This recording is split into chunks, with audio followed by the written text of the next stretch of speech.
مگر یہ تو آپ صلی اللہ علیہ وسلم کے رب کی طرف سے رحمت ہے، بے شک آپ صلی اللہ علیہ وسلم پر اس اللہ کا بڑا فضل ہے۔ آپ صلی اللہ علیہ وسلم کہہ دیں کہ اگر انسان اور جن اکٹھے ہو جائیں کہ اس قرآن کی مثل کوئی کتاب لے آئیں تو ہرگز اس کی مثل نہیں لا سکیں گے۔ بے شک یہود و نصارہ اور کفار ہر ایک دوسرے کے مددگار ہی کیوں نہ ہو جائیں، اور بے شک ہم نے انسانوں کے لیے اس قرآن میں ہر قسم کی مثال طرح طرح سے بیان کی ہے، لیکن اکثر انکار ہی کر رہے ہیں۔ اور انہوں مشرکین مکہ نے کہا کہ ہم ہرگز آپ صلی اللہ علیہ وسلم کی بات نہیں مانیں گے جب تک آپ صلی اللہ علیہ وسلم ہمارے لیے زمین سے چشمہ نہ جاری کر دیں، یا آپ صلی اللہ علیہ وسلم کے لیے کھجوروں اور انگوروں کا ایک باغ نہ بن جائے، اور پھر آپ صلی اللہ علیہ وسلم اس میں نہریں جاری کر دیں، یا پھر آپ صلی اللہ علیہ وسلم ہم پر آسمان گرا دیں ٹکڑے ٹکڑے کر کے، جیسا کہ آپ صلی اللہ علیہ وسلم دعویٰ کرتے ہیں کہ اللہ جب چاہے گا مشرکین پر آسمان سے عذاب نازل کر دے گا، یا آپ صلی اللہ علیہ وسلم اللہ اور فرشتوں کو لے آئیں۔ یعنی یہ کفار کے یہ حوصلے تھے جو وہ حضور صلی اللہ علیہ وسلم کو کے بارے میں وہ کہتے تھے، ہمارے سامنے لے آئے، یا آپ صلی اللہ علیہ وسلم کے لیے ایک سونے کا مال بن جائے، یا آپ صلی اللہ علیہ وسلم آسمان پر چڑھ جائیں، اور ہم آپ صلی اللہ علیہ وسلم کے چڑھنے کو بھی نہیں مانیں گے یہاں تک کہ آپ صلی اللہ علیہ وسلم اتار لائیں ایک کتاب جسے ہم خود پڑھیں۔ جواب میں اللہ فرما رہا ہے، آپ صلی اللہ علیہ وسلم مشرکین کو کہہ دیں کہ میرا رب پاک ہے، میں تو ایک بشارت دینے والا رسول ہوں، اور نہیں روکا لوگوں کو ایمان لانے سے جب کہ ان کے پاس ہدایت آ گئی ہے، مگر اس بات نے انہیں روکا کہ انہوں نے کہا کہ کیا اللہ نے ایک بشر کو رسول بنا کر بھیجا ہے۔ آپ صلی اللہ علیہ وسلم کہہ دیں کہ اگر زمین میں فرشتے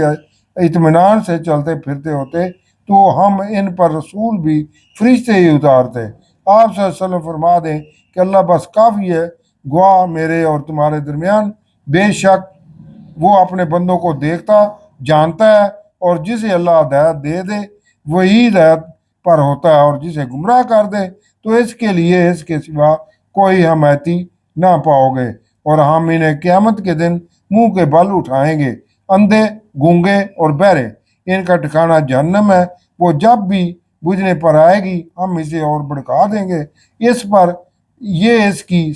سزا ہے کہ انہوں نے ہماری آیات کو ماننے سے انکار کیا، اور کفار کہتے تھے کہ جب ہم ہڈیاں اور ریزہ ریزہ ہو جائیں گے تو کیا ہمیں نیا بنا کر اٹھایا جائے گا؟ اور کیا وہ نہیں دیکھتے کہ اللہ جس نے آسمان اور زمین بنائے تو کیا ان انسانوں کی مثل نہیں بنا سکتا؟ اور اس نے ان کے لیے ایک میعاد مقرر کی ہوئی ہے جس میں کوئی شک نہیں، تو ظالم نہیں مانتے مگر ناشکری کرنا۔ آپ صلی اللہ علیہ وسلم فرما دیں کہ اگر تم میرے رب کی رحمت کے خزانوں کے مالک ہوتے تو انہیں بھی روک رکھتے، اس ڈر سے کہ کہیں یہ ختم نہ ہو جائیں، اور انسان بڑا کنجوس ہے۔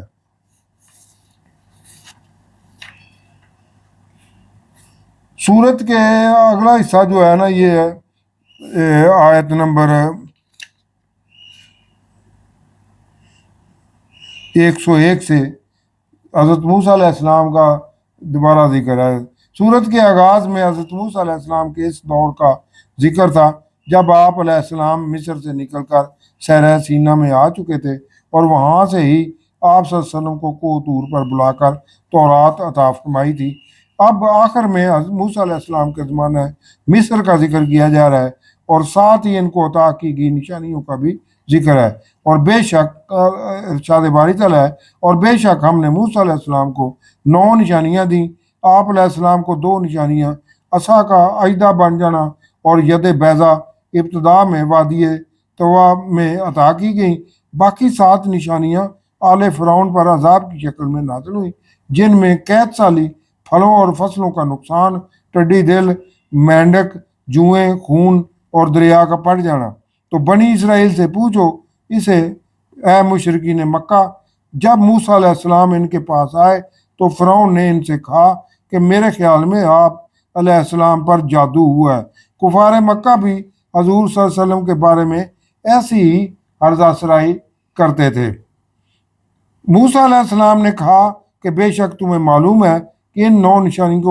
نشانیوں کو کس نے نہ کسی نے نہ اتارا ہے مگر آسمانوں اور زمین کے رب نے تمہاری آنکھیں کھولنے کے لیے۔ اور اے فرعون، میرے خیال میں تو ضرور ہلاک ہونے والا ہے۔ تو اس فرعون نے چاہا کہ ان موسیٰ اور ہارون علیہ السلام کو زمین مصر سے نکال بار کرے، تو ہم نے اسے اور اس کے ساتھیوں فرعون اور آل فرعون کو غرق کر دیا۔ اور اس کے بعد ہم نے بنی اسرائیل سے کہا کہ تم اس زمین مصر و شام میں بسو، پھر جب آخرت کا وعدہ آئے گا تو تم کو سمیٹ کر لے جائیں گے۔ بنی اسرائیل میں سے یہودیوں نے ایک تو حضرت عیسیٰ علیہ السلام کی تکذیب کی اور ان کی جان کے درپے ہو گئے، دوسرا حضور نبی اکرم صلی اللہ علیہ وسلم کو بھی جھٹلا کر اپنے جرم کی مزید توثیق کر دی۔ یہودیوں کے یہ دونوں جرائم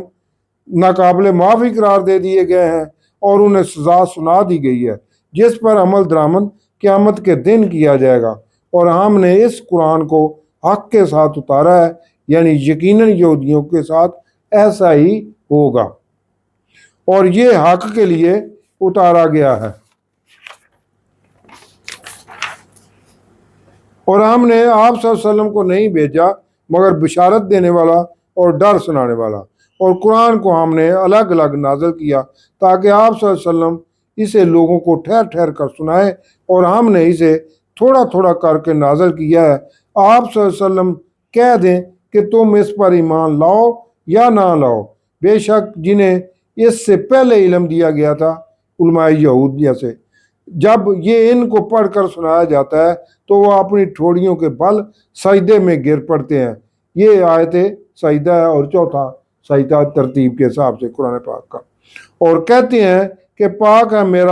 ہمارا رب، کہ بے شک ہمارے رب کا وعدہ پورا ہونا ہی تھا، یعنی یہود علماء کو حضور صلی اللہ علیہ وسلم کے بارے میں آگاہی ہو چکی تھی اور قرآنی آیات بھی ان تک پہنچتی رہتی تھیں، تو جب وہ ان قرآنی آیات کی تلاوت کرتے تو سجدے میں گر پڑتے اور رب کی حمد و ثنا کرنے لگ جاتے، اور ساتھ ہی وہ کہنے لگ جاتے کہ اللہ کا یہ وعدہ پورا ہونا ہی تھا، کیونکہ بائبل کی کتاب میں بھی آج بھی موجود ہے کہ اللہ نے فرمایا ہے کہ اے موسیٰ علیہ السلام، میں ان کے بھائیوں یعنی بنو اسماعیل میں تیری طرح ایک نبی مبعوث کروں گا اور اس کے منہ میں اپنا کلام ڈالوں گا، اور وہ لوگوں سے وہی کہے گا جو میں اسے بتاؤں گا۔ اور یہ قرآن ان کے خشوع میں اضافہ کرتا ہے۔ آپ صلی اللہ علیہ وسلم کہہ دیں کہ تم اللہ کہہ کر پکارو یا رحمان کہہ کر، جس نام سے بھی تم اسے پکارو، سب اچھے نام اسی کے ہیں، اور اپنی نماز نہ بہت اونچی آواز سے پڑھو اور نہ ہی دھیمی آواز سے، اور اس میں درمیانی راستہ اپناؤ، اور یوں کہو کہ سب تعریفیں اللہ ہی کے لیے ہیں، اللہ کی عظمت یعنی اللہ کی عظمت و توحید بیان کرو، جس نے اپنی کوئی اولاد نہیں بنائی، یعنی اس کا کسی سے کوئی خونی رشتہ نہیں ہے، اور بادشاہی میں اس کا کوئی شریک نہیں ہے، تمام اقتدار و اختیار کا مالک و مختار اللہ وحدہ لا شریک ہی ہے، اور نہ ہی کسی کمزوری کی وجہ سے اس کا کوئی دوست ہے، یعنی اللہ کی دوستی کو اپنی دوستیوں کی طرح خیال مت کرو، تم دوست اپنے مطلب کے لیے بناتے ہو جبکہ اللہ کو تم سے کوئی مطلب نہیں ہے، یعنی وہ ہر قسم کی محتاجیوں سے پاک اور افضل ہے، اور اس کی بڑائی بیان کرو جیسے بڑائی بیان کرنے کا حق ہے، یعنی صرف زبانی ہی اس کی بڑائی نہ کرو بلکہ ضابطۂ حیات کے ہر پہلو، گھریلو، معاشی، معاشرتی اور ملکی امور ادا کرتے وقت عملی طور پر بھی اللہ کی بڑائی نظر آنی چاہیے۔ یہ آیت کا مطالعہ تھا، یہ آیت کا مطالعہ ختم ہوا۔ اب جیسے میں نے پہلے شروع میں کہا تھا کہ اس صورت سے ہمیں درس کیا ملتے ہیں، یہ بھی ہمیں پتہ ہونا چاہیے۔ یہ صورت ہم پر نماز کی ادائیگی کی اہمیت اور نماز اور زندگی پر پڑنے والے مثبت اثرات اجاگر کرتی ہے۔ ایک تو یہ ہے، یہ صورت ہمیں اللہ کی حمد اور شکر سکھاتی ہے۔ یہ صورت ہمیں انصاف، محاسبہ اور اس سے مرتب ہونے والے اثرات کی یاد دہانی کراتی ہے۔ یہ صورت ہمیں صبر اور استقامت کا درس دیتی ہے کہ کس طرح حضرت موسیٰ اور ان کے ساتھیوں نے فرعون اور آل فرعون کے ظلم و ستم کا مقابلہ کیا، نہ صرف مقابلہ کیا بلکہ اس کو اللہ تعالیٰ نے تباہ و برباد بھی کر دیا۔ یہ صورت ہمیں علم اور دانائی سے آیات ربانی پر غور و خوض سکھاتی ہے کہ یہ آیات کس طرح ہماری توجہ توحید الہی کی طرف مبذول کرواتی ہیں۔ یہ صورت اللہ کے پیغمبروں کے کردار کو بھی اجاگر کرتی ہے کہ وہ کس طرح جان فشانی سے اللہ کے احکامات کے مطابق انسانیت کی رہنمائی کرتے رہے ہیں۔ یہ صورت باہمی بھائی چارے کا درس دیتی ہے کہ کس طرح پورے معاشرے کو باہمی ہمآہنگی سے منزل مقصود پر پہنچایا جا سکتا ہے۔ یہ صورت ہمیں اللہ کے غفور و رحیم ہونے کی صفت کی یاد دہانی کراتی ہے، اور ساتھ ہی یہ صورت یہ بھی بتاتی ہے کہ اللہ سے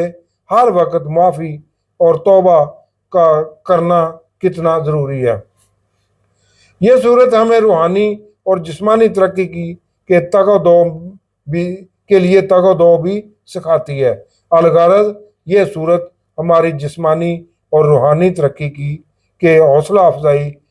کے لیے حوصلہ افزائی بھی کرتی ہے۔ صدق اللہ العظیم۔